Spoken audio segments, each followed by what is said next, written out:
Welcome to Cryptic Corner. I am your host, Bree, Bumble Bree to some. Good evening, everybody watching this, and thank you for tuning in. Cryptic Corner is a place where we like to explore a little bit of the unknown, where we look into the darker recesses of the world and try to sort out what people are seeing, claiming they're seeing, or fabricating in some cases when it comes to supernatural, alien, or unknown phenomena. So thank you everybody for joining me here this evening. We are going to be visiting an old friend tonight, so I appreciate you all for coming in. And to my live from the Hive audience, thank you so much for sticking with me and keeping that live chatter going, because always helps to motivate the show. And I all hail Queen Bree. Oh, love you, Ring. Yes, here we go. So we are this didn't open my channel. The first thing I talked about on this channel was on Cryptic Corner was a hominid, though. But it wasn't a Bigfoot. It was something different. It was almost like they were claiming it was like a rake or an alien or something. But Bigfoot's always been near and dear to my heart. Bigfoot was one of the last one of these things that I was kind of able to let go of, believing in. I'm talking up until just the last couple of years, my Bigfoot belief has kind of washed away. I still want to believe in Bigfoot. I would still jump for joy if it was discovered that Bigfoot was real. However, just through my skeptical mind, I have decided that I am no longer convinced by the preponderance of evidence that was placed before me. Too much of it is anecdotal. That is a problem. There are environmental and ecological factors that. So learning about just the how deeply that all that stuff's interlaced is really dampered my belief in large hominids of unknown pedigree. I don't doubt that there are certain things that are out there that are unknown, especially species. I'm thrilled to explore the proposition of things like the thylacine still being out there. Oh my gosh, I would love for the thylacine to still be around. I want to pet one. I want to boop the snoot, and I'll never get to, because they are adorable. Anyhow, but Bigfoot has kind of slowly slipped further down the list. We go back to the 90s when I was a kid. I knew it was only a matter of time before one of these animals turned up. I knew that it was only a matter of time before I was vindicated in thinking, Bigfoot's out there. There's too much evidence for it. It's too obvious that we have a Sasquatch among us. No. Didn't happen. Years went by. No Squatch. No Squatch turned up at all. And that made me sad, but the more time passed, the more jaded I became. The more I looked at these images, the more disappointed I've become in the veracity. That doesn't stop him from coming in, though. Now, about 10 years ago, now I never watched Searching for Sasquatch, In Search of Sasquatch. I never watched that show. It didn't appeal to me. I'm not a fan of reality TV show. It seemed fake. I don't like the ghost hunter shows. I just don't like them. Not the professional ones. I like YouTube ghost hunter channels. I like YouTube Sasquatch channels. I don't like the History Channel ones, though. I don't like ghost hunters or any of that, but I do like the people, their own paranormal investigation team that puts on their own channel. So I never watched the the In Search of Sasquatch, or what was it called? Finding Bigfoot or Finding Sasquatch. The one with Bobo and all that. I never watched that. So I've seen the clips of the stuff that they find compelling, but I've never actually like watched the show myself. So I don't have too much of an opinion on it, other than we got memes out of it, right? So I never knew who Todd Standing was until about 10 years ago when he came out with his. Well, I guess I shouldn't say I didn't know who he was. His name didn't flip on light switches or anything, because I was a part of like all these different cryptic communities, unexplainedmysteries.com forum, things like that I was part of. So I'd seen some of his content before maybe, and I just never gave him much thought, but I guess he was kind of a big deal because he's about 2010 he started putting out all these videos of alleged Sasquatches that he had seen in the forest. And I wasn't convinced by any of them. They didn't look particularly compelling. They didn't look how Sasquatch is generally described. So I didn't give him much thought. But just I do follow him on my main channel of all things. So I did catch something that he put out just yesterday. Well, it was when I got this here. I'll show you. Oops, not that. That's for later. Hold on.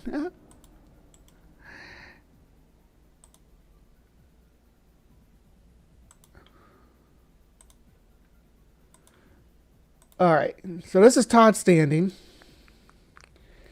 and he's going to talk to us about some of his Bigfoot encounters now. Tuning into my video today. I'm really excited to bring some clarity to this incredible piece of footage. Probably the 100% Sasquatch footage. Okay, and this is property of Todd Standing, Sylvanic Bigfoot. Rebroadcast is prohibited. Todd's hopefully I don't get struck down for this. I keep getting struck down for doing fair use reviews. But this is, if the YouTubes are listening, this is a fair use review of a hoax that someone is perpetrating. So please back off, okay? Okay, thank you. Mwah. Okay, so this is his Jane Bigfoot, the alleged female Bigfoot that he's encountered and has a sort of relationship with, if you will. Yeah. Not an intimate relationship in any way. At least not that I know of. But this is his Jane Bigfoot, as some people have come to call it. It's the Muppet Bigfoot, or the Muppet Sasquatch. second most famous female Sasquatch of all time ever filmed. Second, of course, to the incredible, amazing. Here she is again. You see dark eyes, right? You see them dark eyes behind there, right? Kind of a scruffy looking head of hair. She's got really peculiar lips. Is always what I found weird about Jane. I'm not going to call it the Muppet. I'll use the term he calls it. He calls it Jane, which is fine by me. Amazing Patterson footage. The details behind what transpired and all the evidence that happened that led up to this incredible video, and even there she is down there. You can kind of see the lips. I'm sorry if... Oh, no, you can't see it at all because the way I got my... Hold on. After this video is now... There we go. You can see her lips in this one. Right there.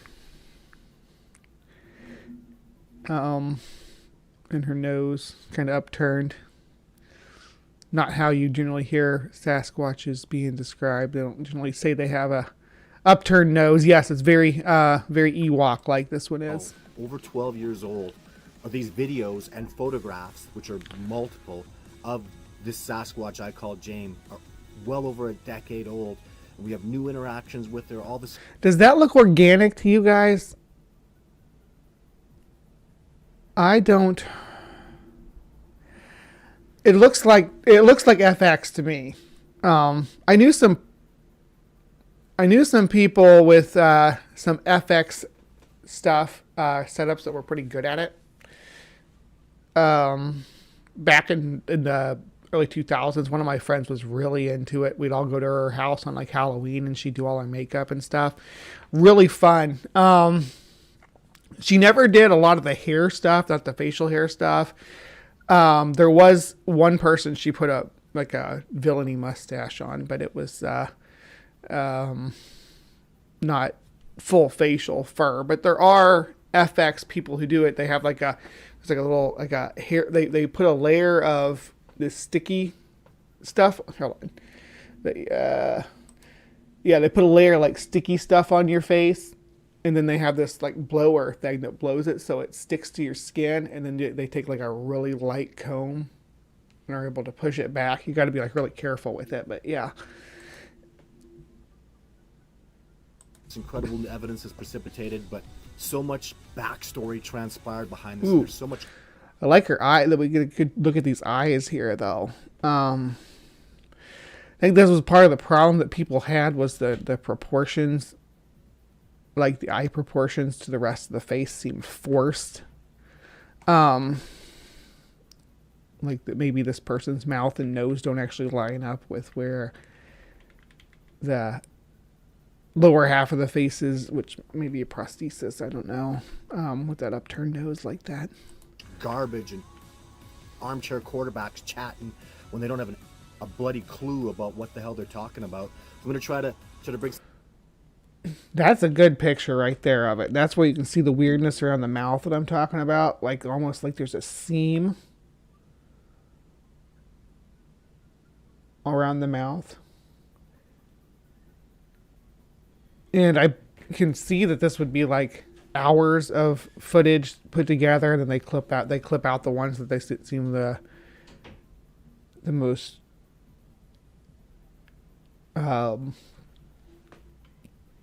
most realistic looking, I guess. So maybe there was some pictures with the mouth open that just didn't make it on the cut, and that's why they have this distinction here. But to me, it makes me feel like there's some FX going on here, and maybe some prosthetic fur up through here, and then the bottom part of the bottom part here is just makeup. That's what I see. If I was looking at this, it's like trying to sort out what kind of special effects were used to make it, which, you like watch Star Wars and things like that. I would say that this is that there's a headpiece, either a face piece that's completely fabricated or set latex on the person's face with attached hair. And then there's the open part of the bottom of the face, which is makeup and and maybe a little bit of buildup of different structural or textured, but it looks very different from the rest of it. That's just my opinion. If you disagree with me about this, this is my final assessment of Jane. I'm just giving my opinion after looking at Jane for 10 years. I've been sent this clip for years from people asking me what I think of it. And I'm like, usually I dismiss it. I'm like, this has been debunked. It's not it doesn't look like what people report when they see a Sasquatch. It doesn't act like what people report when they see when they report a Sasquatch. It is a bizarre looking thing. This is just my final say on that. So you can not send this to me anymore now, or I'll just link you to this this video where I do this. And finally, I'm glad you were able to catch part of this, Peter. Where was I? I also want to look and see what you guys think here real quick. How do we know that's not a cat-man hybrid? True. It's got some weird eyes, though, to be a cat-man. Jane has great smoky eyes going on. Yeah, I like Jane's eyes. Jane's cool looking. I do like what I think is FX here. I do like it. I think they did a good job. I don't think it looks like a Bigfoot, but I think that in a movie that this could be a forest people, a species that lives in the wild. Sure. Some clarity to the enormous amount of work and time and effort and the struggle and literally life and death struggle. I like how Todd Stanning's always like, look how badass I am. And throughout all his videos, you'll see this. He has, that was just a video of him running. Just a video of him running. Like, I should just start doing that for my show. Just like run. Like at the start of my show, have myself like jogging up the driveway or whatever towards the hive. Maybe hopping on rocks across the creek and stuff with a ghillie suit on. Went into acquiring this incredible footage that I'm so... Yeah, I should do this. I should do my own version of this of these cutaway clips and just put that as the beginning of anytime I cover Sasquatch that I'm out there and proud of. So I'll start out with the incredible... He's just showing off his gator there. Gators are cool though. They can go in the water and on land, so they are really good for getting way out into the bush like this and exploring previously unknown areas. Story of Jane with the very first video after I literally came back suffering from exposure, nearly died several times on the expedition. There he is, again in his ghillie suit, facing off against an unseen foe from the forest. You know, he walks in front of the trail cam, but the monster never does. All the immense danger and exposure and starvation and freezing and hype. Nothing says Bigfoot like someone up a hill throwing rocks at you. That's a staple of these Bigfoot. The suspicious ones, anyway. And I'm not saying that rock throwing and all that's not something that's actually a phenomena that's not, or that's happening. But you got a big film crew out there. I shouldn't say film crew because I think it's just allegedly it was just Todd by himself. But I digress. He went by himself into the far reaches of the Canadian wilderness. By himself. Yeah.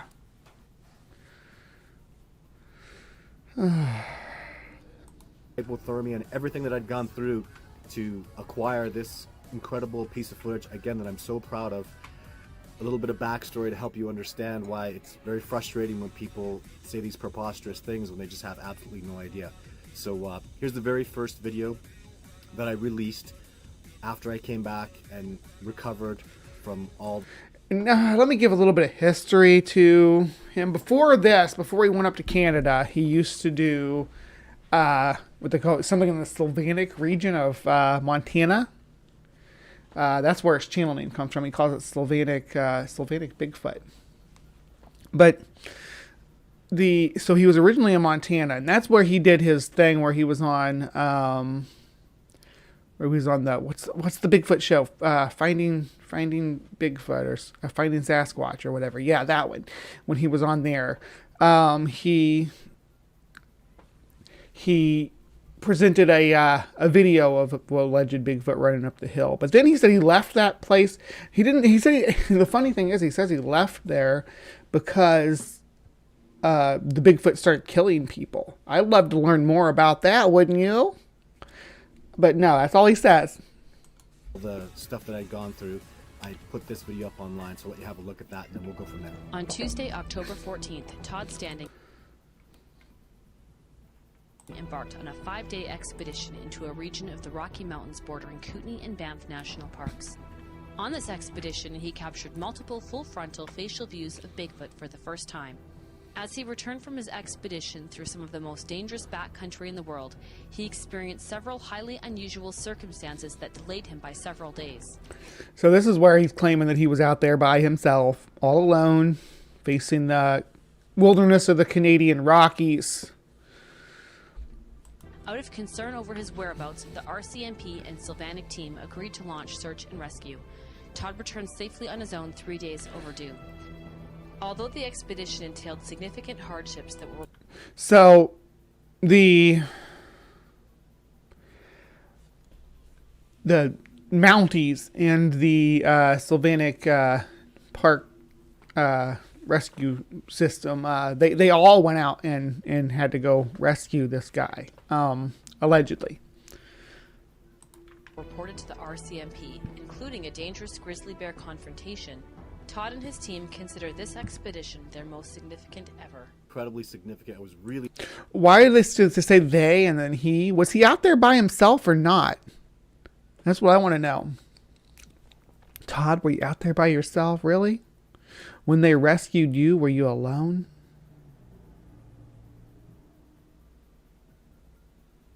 Three days overdue.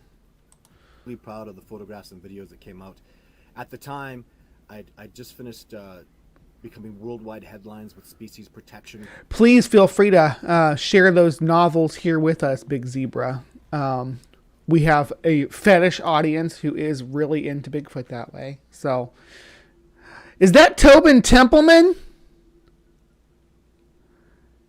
Oh, Tobin, I missed you. Hey, babe. Hi. Check out Tobin's channel. Yes.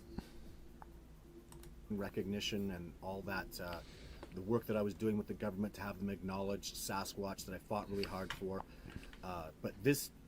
He did get shot down too. He actually did present a bill to to the Canadian government to have Sasquatch recognized as a indigenous people and protected, which... If they are, in fact, indigenous people, then yes, they do need it protected. And I used to have that book over his shoulder right there. I used to have that book. I don't know what happened to it. It might still be somewhere. No. Basically, I just put this footage out there raw, and people were very non-accepting of it. So, and you'll get it. I'll explain a lot. Look at it. Do you see why people are non-accepting of it? Do you see what we're looking at here? What are we looking at here? No one who I've ever talked to who said they've seen a Bigfoot described anything like this. And when I've asked people who have seen a Bigfoot, allegedly, nobody has ever said that what Todd Standing presents here looks anything like the Bigfoot that they saw. A lot about what was going on, but you heard in that video that there were some significant incidences. I was very kind of quiet, and I didn't want to push people too much because of the extreme things that had happened on me on that expedition, and I didn't want to lose the science by getting all crazy and talking about how these Sasquatch were like they basically yeah, here's where things get pretty wild. So if you haven't got your popcorn yet, go ahead and snag that. You know, were abusive to me and chased me down and all the stuff that had transpired, and I really want to figure out the reasons behind all this and all these. Okay, I keep pausing to look at these different angles of the photo. Sorry, you know how I am, guys. I like to. Is this gonna? Oh, dang it! It did fade away. I was gonna say, is this gonna fade away before it moves down more? Because I wanted to see. I want to see more than the head. That's my goal. Actions. These aren't. I find it peculiar that these are allegedly huge, massive animals, right? Massive animals. But the photos that we're getting here are just the head. Just the head peeking out here, peeking out there, poking its nose up here and there. No body at all. It's really weird.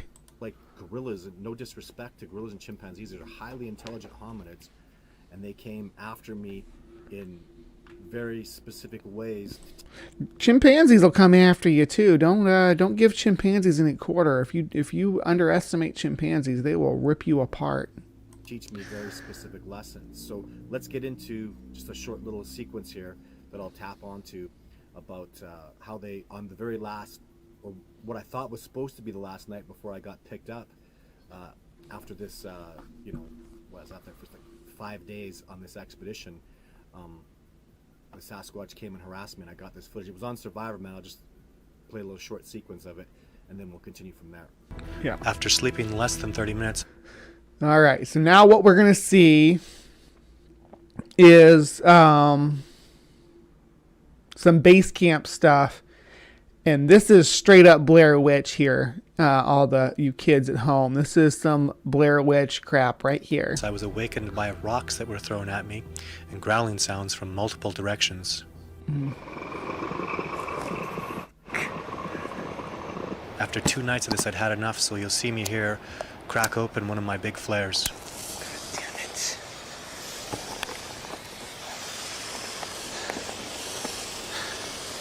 He's going to scare away the Sasquatch with his flares.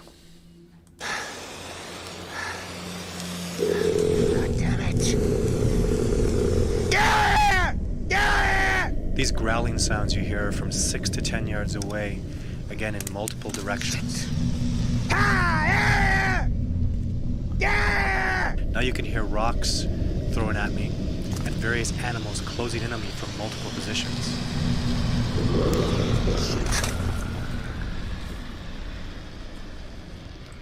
They do sound angry if those are real growls. I would, I guess this is maybe, why I don't, because I don't know, what would you do in this situation? Would you scream and wave your flare around? I would, and don't tell me this guy went into the bush without into the Canadian wilderness without a gun. He's already mentioned that there are grizzly bears here. Grizzly bears aren't alone, though. There are wolves. There are mountain lions. There are black bears. There are wolverines. You don't want, there's things that you don't want to tingle with out here or have negative interaction. If a wolverine comes up and wants to investigate your camp, you better just stand back and let that wolverine investigate your camp.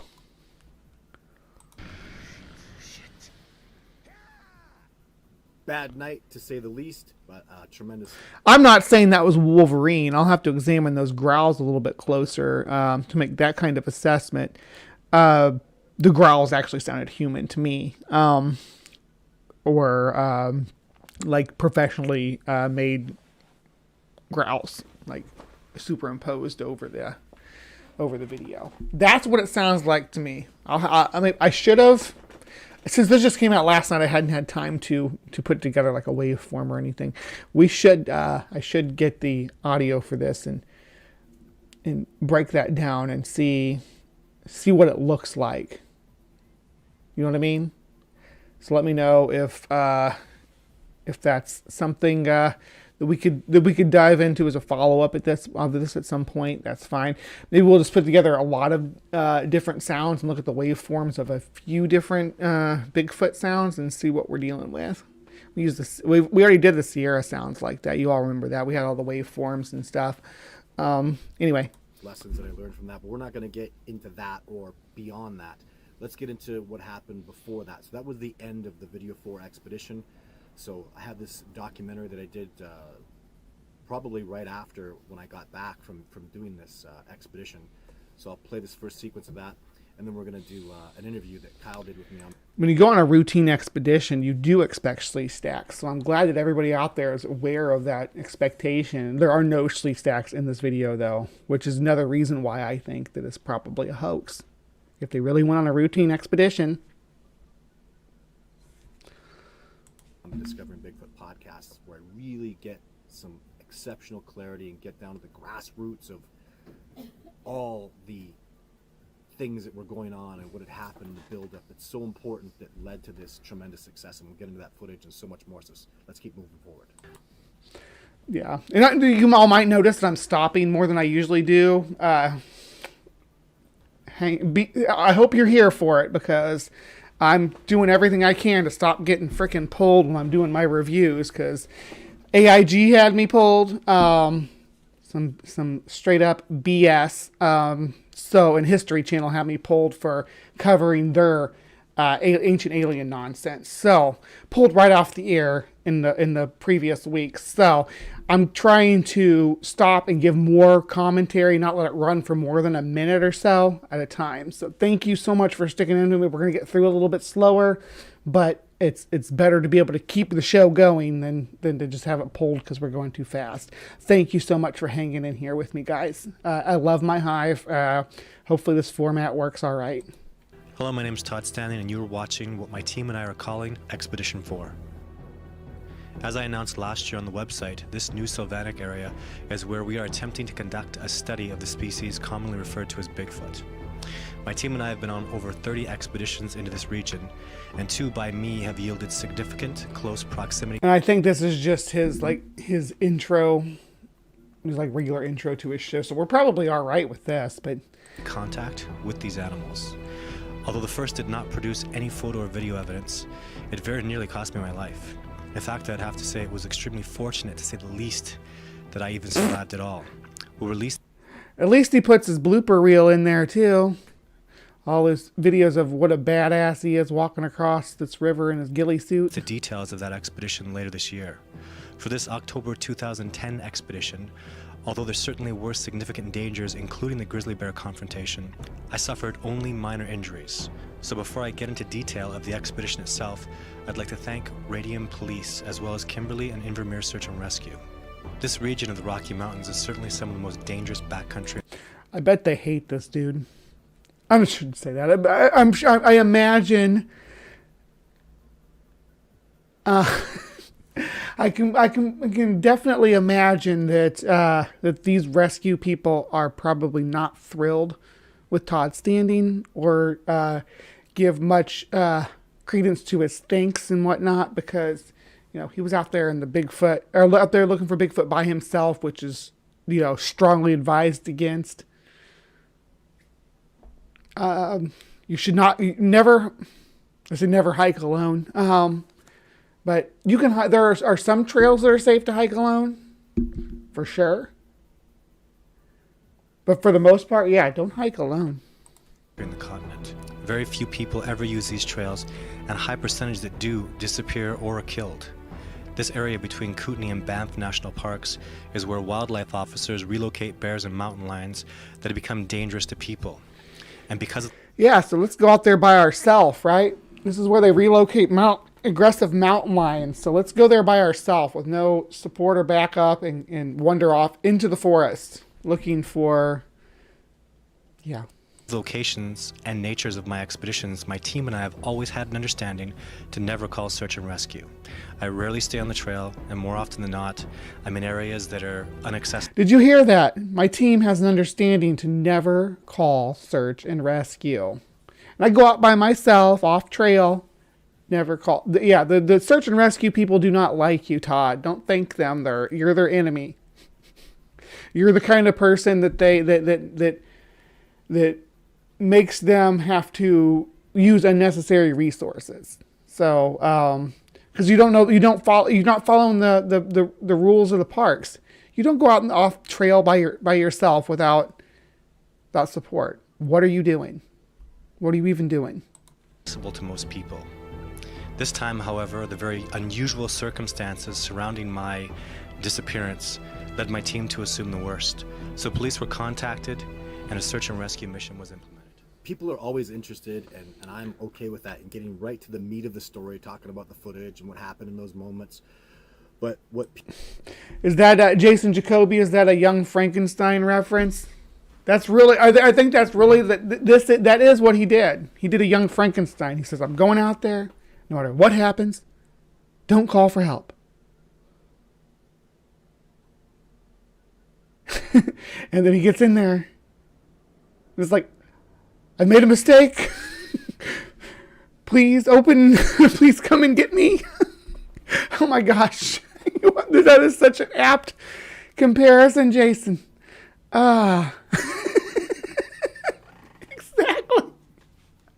This is Young Frankenstein we're watching right here. People don't know is the backstory and the work that went into it. I'd done at the point that I'd gotten to with this success, I'd done over 8 expeditions in this area. Each expedition was between 4 and 7 days long. Most of the time I failed. Most of the time I had very little learning, very little interactions with the Sasquatch. People just have no idea at the lengths that I'd gone through.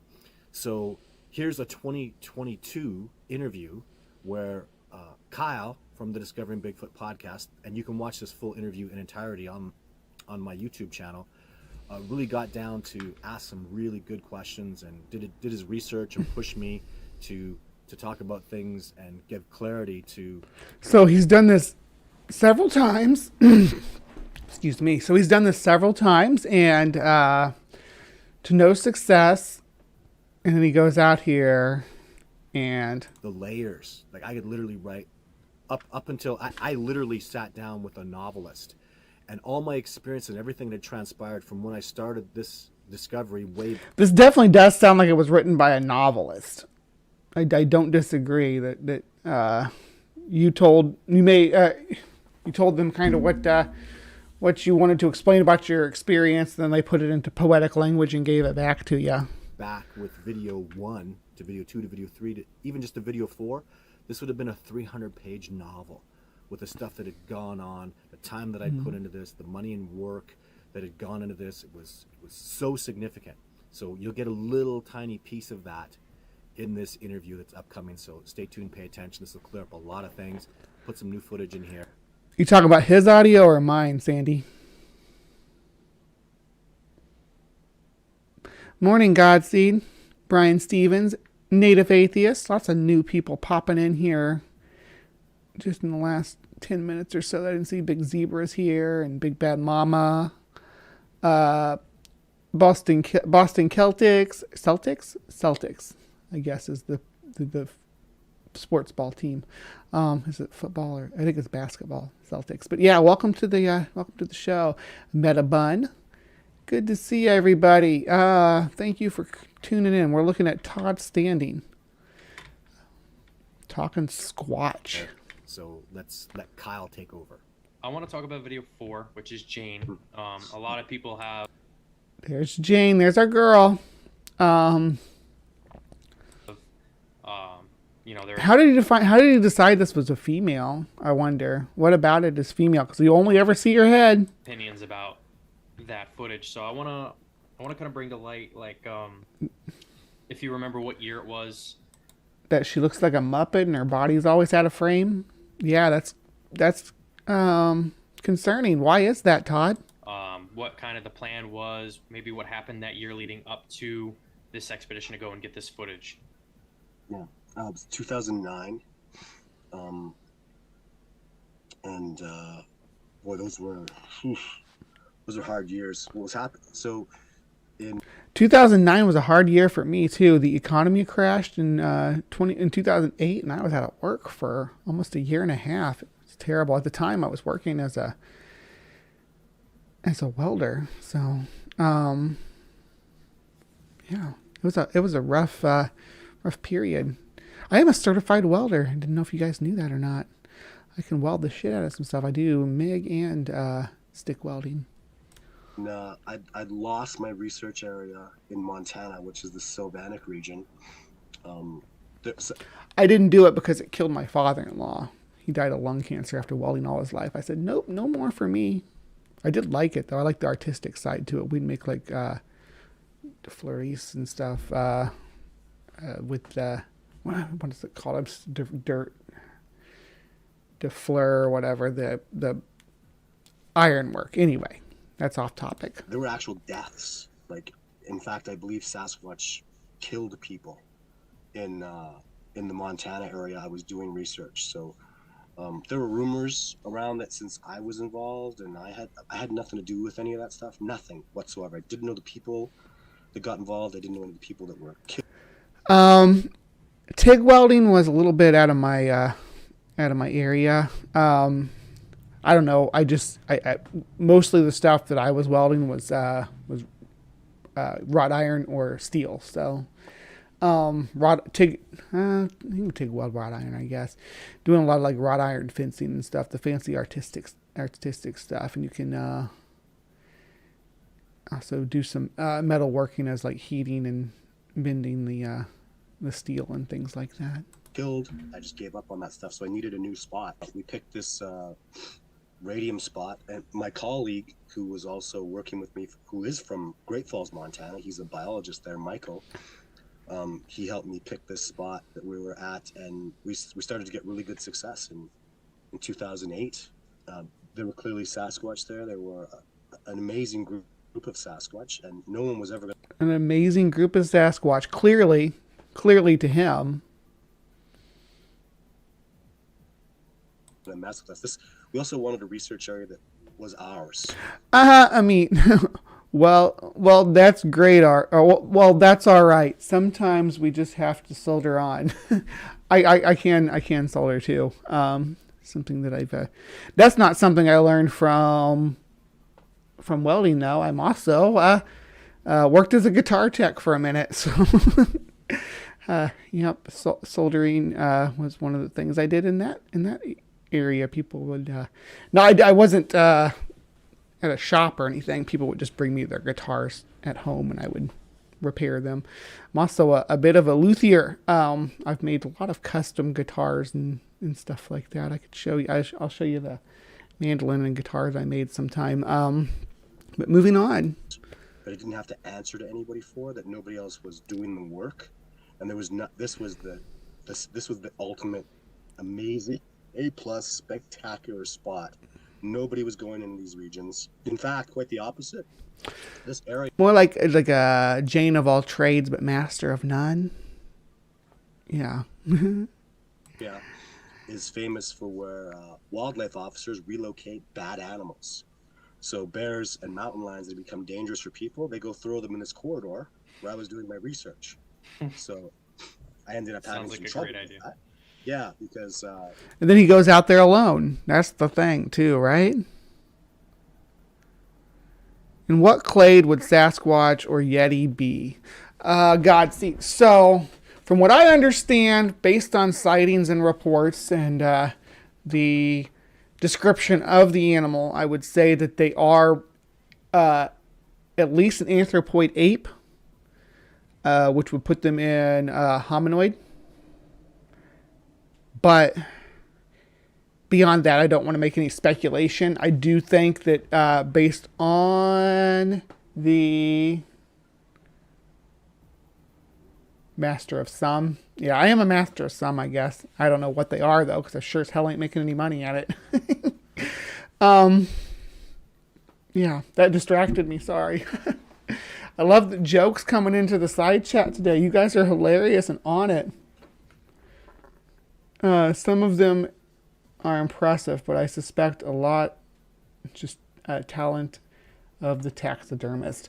So, yeah, I mean, that's probably comes into play. But, yes, so I think that that we could at least I would say we can definitively put a Sasquatch into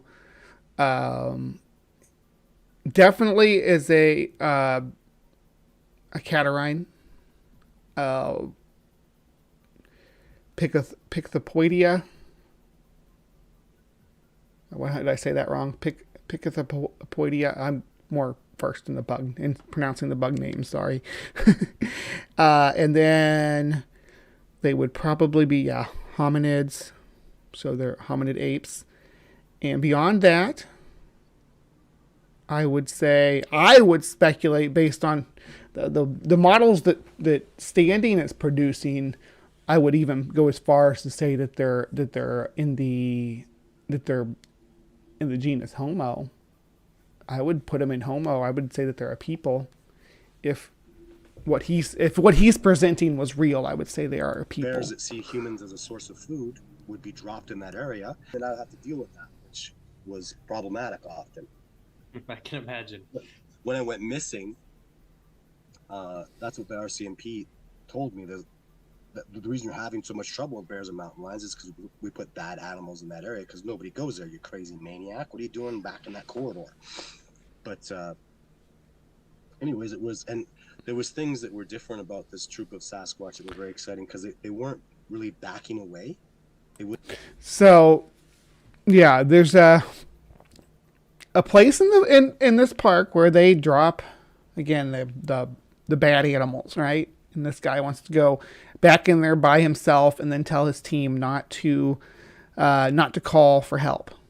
So, if you're with me so far, wouldn't move off. They would just kind of stand their ground. So I was really, really excited to do this. Sasquatch practice stand your ground laws. That's it's interesting. I guess you got to do what you got to do. Work. And what happened? Since I didn't have much technology, gosh, I didn't even carry a gun at the time. I had like bear spray and a bear banger. He went out there without a gun and bear spray, with bear spray. A knife. It was pathetic how poorly equipped I was. We had it broken down. Right, and then you waste the rangers' resources coming to rescue you. To where their home area was, and I needed some bad weather to come in. The worst. He gets tummy aches too. I get that. I have about all that on my desk too. Woo! Antacid buddies! Horrible storm you ever saw in your whole life where you can't see your hand in front of your face because that's cover. And because I knew I could follow a creek in, and then I could follow a special tree line and a cave. Like I could literally find my way around blind with a blindfold on with no ability to see, which is what I did. And so it was around and the best time to get a storm too that's going to melt off and dissipate.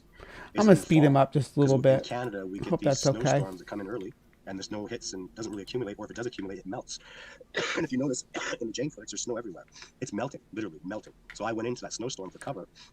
The next day it was beautiful, and well, after the storm was over, it wasn't the next day. It was like 3 days after a snowstorm. Yeah, we see the snow melting. There's Jane's face over there. Again, on the side of the. Sorry, it's on the side that you guys can't see at the moment. It's just the way they zoom in on it. It was horrible. There we go. That's better. You can see her there. So there's her lips, her fur, as you can see. No shoulders here, where you'd expect to see shoulders on the Sasquatch that has no neck. Sasquatches are often described as not having a neck, but you can see the background foliage here. So this is clearly a neck. That makes me think that this is either a mask or even maybe something on an instrument or a literal puppet someone's holding up on their hand doing like that with. That's why they call it the Muppet. I got into my position, and then my plan after that just fell into place where what's happening is the cave I was talking about, I actually had an audio recorder of me talking, so I left a trackway of me walking into this cave, and then I used a line to sneak my way out where you couldn't see my tracks. And so when the Sasquatch came down the mountain, they could hear me talking in the cave. I wasn't there, and they saw my tracks go in and not come out. So I believe the males went down the hill waiting for me or messing with me in that cave while I was trying to approach the rest of the troop, the females and the young. What I didn't realize is the females created... What a creep. I'm just going to say it. It's like, I'm going to lure the men folk away so I can approach the females and the young. No, I'm just joking. It's probably a good idea for anything that has large territorial males. Another upper perimeter, and that's what I believe Jane was. She was the upper perimeter I was trying to break past to get back into where the main home is. Like, I'm talking where they sleep. Like, the spot where there's bones and their stuff is there, whatever that might be. So the main sleeping... Sasquatch have stuff? I mean, he said there were bones. Is the bones the limit of their stuff? Yeah, he's like Batman. He had a zip line ready. He was just tricked those Sasquatch, lured him down into his trap with his audio recording and trackway, and then zip lined out of there like Batman up to the females where they keep their bones. Holy Grail area is what I was trying to get to, of course, and I didn't get there because Jane stopped me. I was using what I called a ghillie cloak. It was basically a lead-lined ghillie kind of, not a suit, but like a ghillie. It's like a big piece. He zip-lined with a lead-lined cloak too, guys. With this one he's showing you right now, he zip-lined with this. Of earth is what it looked like, and I would drag that up the hill and stay under it. Completely lead-lined, so you couldn't feel my signature, no heat signature, no telepathic signature. It's all blocked off. So I got to the point where I was at.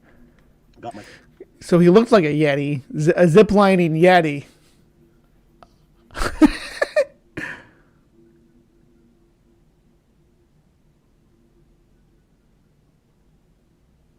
footage of Jane, which is multiple shots. And now this is something that's really important too, though, is I had two cameras with me. The reason I had two cameras is at the time, the digital camera that I shot in on DV tape was horrible at night. I had so much night stuff coming around me. So a friend of mine lent me his camera, said this is one of the best night vision cameras around. And I can't remember, it was like a Samsung or something. But anyways, its low light capabilities were really crappy. But I still had it, and I was going to test it just in case something happened. So what happened is when I'm filming Jane in video, and the video is where I'm an expert. I was using my neutral density filters. The footage is amazing. It looks proper and clear. It was awesome. The trees had the snow melting, and it was splattering on my camera. Well, he's going to talk about how he took these photos and pictures here, or the photos and videos here. So let's pay attention. I would switch over to the other camera, and it was actually, I think it was a photographic camera. I didn't shoot any video with it. So I just pointed at her and took pictures until it got splattered on. And I would clean both lenses. Yeah, and kept switching cameras because they're getting wet. I gotcha. And put them both back up, try to refine Jane again, and get more footage. The problem is that the photographs that I took with that camera's set for low light, right? I didn't change the settings. You don't sit there and go, oh, there's a Sasquatch there. I better check the settings on my phone. You pull the goddamn camera out and go snap, snap, snap, snap, snap. You take everything you can get, right?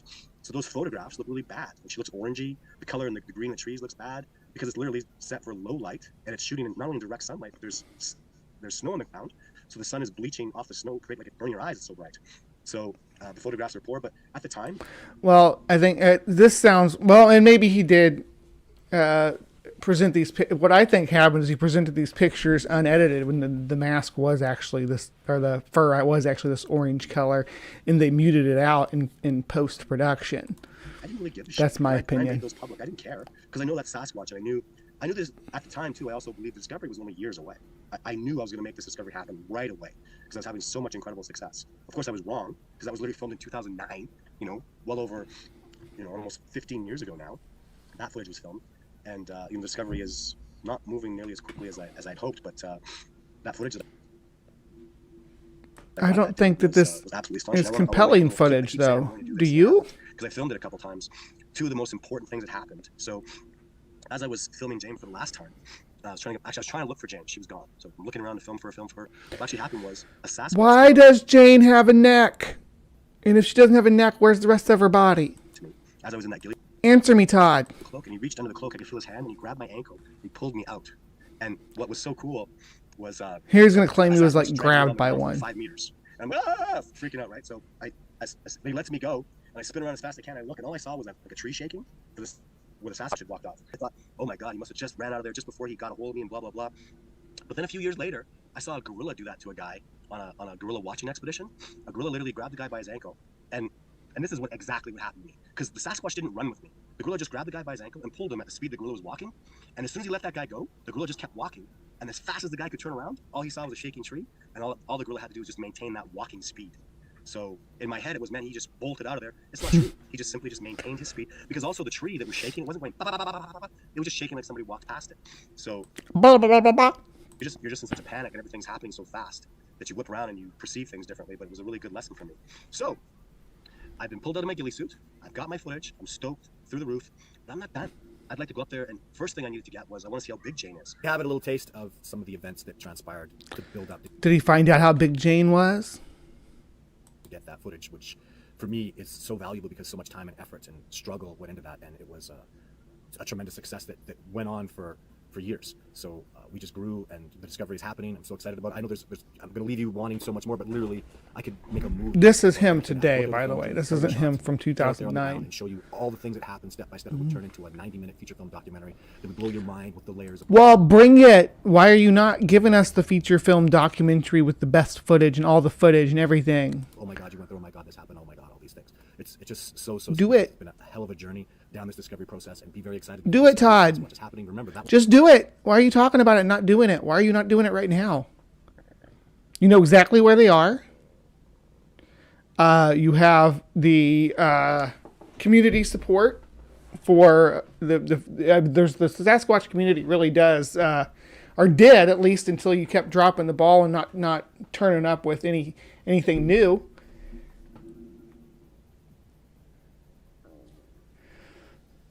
Do it. Show us. Bring us the Bigfoot. Bring it to us. Not the... there's another one he's witnessed. We'll talk about in a second. Getting much better results to this day with people seeing Sasquatch, eyewitnessing Sasquatch, and adding to this research layers of immense success with all the new people involved in this cooperation. It's a very exciting time for us. 2023 is going to be such a banner year. So many amazing things have happened. My mind has been absolutely blown with the success that's sincerely right here in front of us. So stay tuned for more. It's a very exciting time.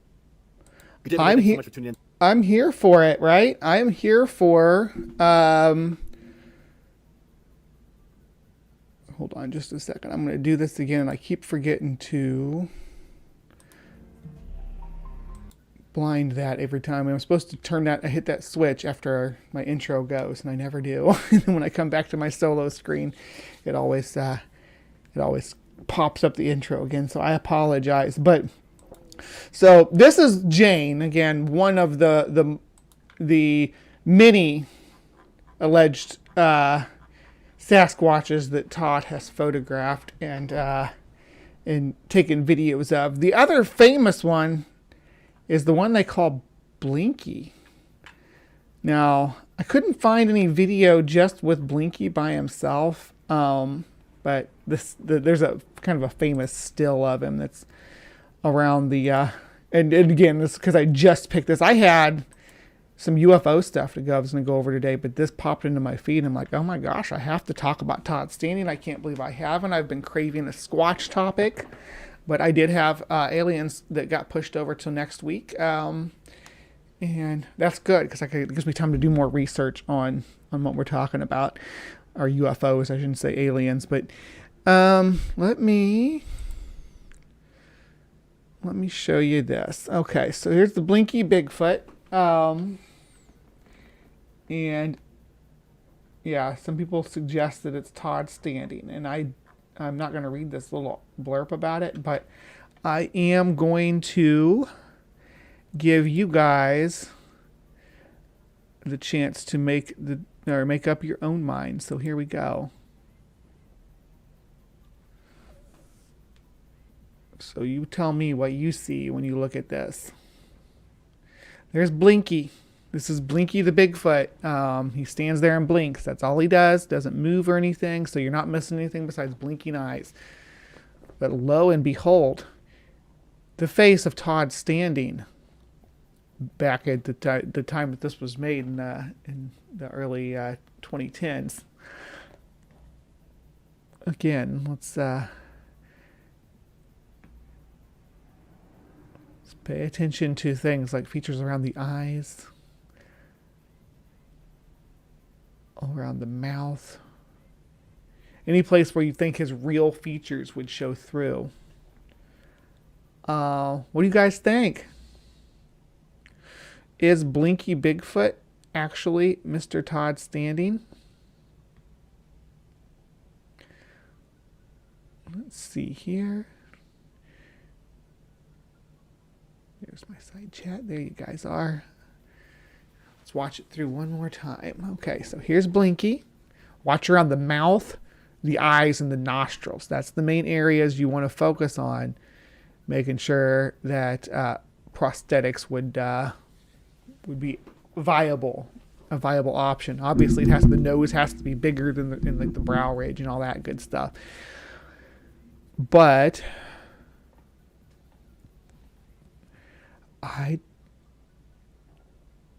it's not AI. This is from, both of these pictures are from before AI became. These are from like 2010. I think that he's legit wearing prosthetics here. I think there's a prosthetic that comes down over the top of the head and just above the eyes. Maybe a separate nose piece that has cheek patches. I don't know. What do you guys think? That was the famous Todd Standing Bigfoot pictures, or videos, clips, whatever you want to call them. We had Jane and Blinky, both not compelling. Jane doesn't look like an organic thing at all, and Blinky looks like Todd Standing in makeup. My opinion. Feel free to disagree with me in the comments down below. Now I want to thank everybody for tuning in for Cryptic Corner tonight. Appreciate your your patronage, and we will see you tomorrow morning for Live from the Hive. So stay tuned for that. And take care and be kind.